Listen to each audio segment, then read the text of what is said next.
आज घडीला उत्तम नोकरी, मध्यम व्यापार आणि कनिष्ठ शेती असे वातावरण निर्माण झालेले आहे. अशाही परिस्थितीत शेतीला उदरनिर्वाहाचे साधन समजून कष्ट, परिश्रम आणि कृषी तंत्रज्ञानाची जोड देत फुलशेती, कुक्कुटपालन व फूल विक्री दुकान सुरू करून शेती हा व्यापार व नोकरीला चांगला पर्याय आहे, हे सिद्ध करून दाखवले लाखनी येथील महिला शेतकरी अर्चना विलास ढेंगे यांनी. शेती व्यवसाय, फूल शेती, कुक्कुटपालन, फूल विक्री व्यवसाय याबरोबर विविध सामाजिक उपक्रमात हिरिहिरीने सहभाग नोंदवून महिलांनी शेती व्यवसाय करावा, शेतीपूरक व्यवसाय करून आपल्या परिवारास अर्थसहाय्य करावे, असे सौ अर्चना विलास ढेंगे यांचे मत आहे. शेतीबरोबरच इतर पूरक व्यवसाय करण्याची त्यांची जिद्द इतर महिलांना प्रेरणादायी ठरत आहे. तर शेतकरी मित्रांनो, आता आपण त्यांच्या प्रत्यक्ष मुलाखतीद्वारे त्यांच्याकडून जाणून घेऊया की त्यांनी आपला व्यवसाय कसा उभारला. नमस्कार, मी सौ अर्चना विलास ढेंगे, मुक्काम केसलवाडा वार, तालुका लाखनी, जिल्हा भंडारा. किती एकर क्षेत्रामध्ये तुमची आंबाची बागाची लागवड केलेली आहे? माझी 1.5 एकर क्षेत्रामध्ये आंबा लागवड केली आहे. यापूर्वी तुम्ही कोणते पिकं घेत होते? आम्ही यापूर्वी धान शेती करत होतो आणि धान निघाल्यानंतर गहू आणि चणा वगैरे लागवड करत होतो. अच्छा, तर मग आता हे आंब्याची लागवड तुम्ही किती एकरामध्ये केलेली आहे? 1.5 एकरमध्ये. कोणत्या जातीचे आंबे आहेत ते? केसर जातीचे. आता हे किती वर्षाच्या नंतर तुम्हाला उत्पन्न मिळणार? हे आता या लागवडीला 2 वर्ष झाली आहेत आणि आता 1 वर्षानंतर याचं उत्पन्न चालू होईल. तर आता 2 वर्षापर्यंत मग तुमची जमीन आता अशीच पडी राहील का? नाही, आंबा लागवड केली आहे आणि त्याच्यामध्ये आंतरपीक म्हणून मी फुलशेती करत आहे. तर फुलशेती करत असल्यामुळे मला फुलशेतीमधून चांगला प्रॉफिट मिळत आहे. अच्छा, तर आता फुलशेती म्हणजे फुलशेती झाल्याच्या नंतर मग अजून काही दुसरा पीक नाही वगैरे? नाही नाही, मी 12ही महिने म्हणजे 4-4 महिन्याचा हे पार्ट करून मी पावसाळ्यामध्ये झेंडू फुलशेती करते, झेंडूची, आणि हिवाळ्यामध्ये डेजी आणि उन्हाळ्यामध्ये गॅलेडिया. आणि आता थोडा प्रयोग म्हणून 1/2 एकरला गुलाब पण लागवड केली आहे. मग अजून शेती व्यतिरिक्त तुमच्या शेतामध्ये अजून दुसरे कोणते प्रयोग चालू आहेत? शेती व्यतिरिक्त मी ऑर्गॅनिक फार्मिंग करायचं या उद्देशाने मी कुक्कुटपालन सुरू केलं आहे. पुन्हा गाय पालन सुरू आहे आणि त्यामध्ये गांडूळ खत, गाय पालन असल्यामुळे त्याचा उपयोग आम्ही गांडूळ खतामध्ये करत आहोत.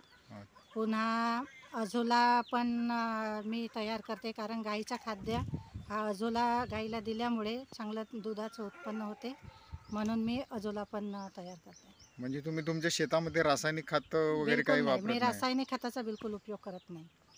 आता किती मजुरांना इथं तुमच्या शेतामध्ये काम मिळते? माझ्या मजुरांना कंटिन्यू मी 2 ते 3, कधी 2 कधी 3 अशा पद्धतीने कंटिन्यू मजुरांना काम देते. आणि शक्यतो मी माझ्या महिलांना काम देते, कारण माझा उद्देशच असा आहे की स्वतःही आत्मनिर्भर होणे आणि माझ्या महिलांना पण करणे. अच्छा, मग हे कोणत्या जातीचे झाडे लावलेली आहेत? आम्ही ही केसर जातीची झाडं लावली. तुम्हाला शासनाकडून काही अनुदान वगैरे मिळालं का? हो, शासनाकडून अनुदान मिळालेलं आहे. भाऊसाहेब फुंडकर योजनेमधून आम्हाला शासनाकडून अनुदान मिळालेलं आहे. मग आंबा शेतीसाठी आता तुम्हाला मार्गदर्शन कोणाचं असतो? मला तालुका कृषी अधिकारी माननीय राठोड सर, आणि लागवड करायच्या आधी आमच्या तालुका कृषी अधिकारी माननीय पात्रिका साहेब होते, त्यांच्या मार्गदर्शनानेच मी लागवड केली आहे. अच्छा, मग आता ही तुमची फुलांची विक्री कुठं होते? याच्यासाठी मार्केट कुठलं आहे? फुलांची विक्री ही मी काही आपल्या तालुका स्तरावर देते, लाखणीला, पुन्हा जिल्हा स्तरावर भंडाऱ्याला देते, लाखांदूरला देते, साकोलीला देते, म्हणजे आजूबाजूला जिथूनही ऑर्डर असेल त्या ठिकाणी मी ते विक्री करते. मग त्यांचा रेट वगैरे चांगला मिळतो का? हो, रेट त्या हिशोबाने नागपूरचा जोही भाव असेल त्या पद्धतीने मला रेट. मग आता जसं इतर पिकांसाठी ह्या जंगली जनावरांचा त्रास असतो, तसा ह्या फुलशेतीला किंवा आंबा शेतीला आहे का? नाही, आंबा शेतीला जरूरच आहे, म्हणजे जरूर आहेच तो आंबा शेतीला, पण फुलशेतीला कुणाचाच त्रास नाही आहे. अच्छा, आणि मग अजून काही इतर त्रास याच्यामध्ये काही जर तणनाशक झाले किंवा आपला तण वगैरे वापरलं तर मग त्यांचा कसा? तण वगैरे झाला तर आम्ही सर्व मजुराच्या हातानेच मी हे करते, आणि तण यायची काही तेवढी आवश्यकताच नाही, कारण ड्रीप लावलेली आहे आणि मल्चिंगचा उपयोग करत असल्यामुळे मला तणाचा तेवढा त्रास होत नाही. आणि झालाही थोडाफार तर मजुराच्या हाताने मी काढून घेते. अच्छा. मग आता तुमच्याकडे कोंबड्या वगैरे आहेत, तर ह्या किती आहेत आता?